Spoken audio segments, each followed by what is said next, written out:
We can solve this problem like our other equations. First, we distribute the 2. 2 times 90 is 180, and 2 times negative x is negative 2x. Here I combine my like terms.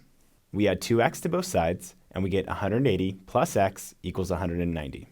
So x is equal to 10, or 10 degrees.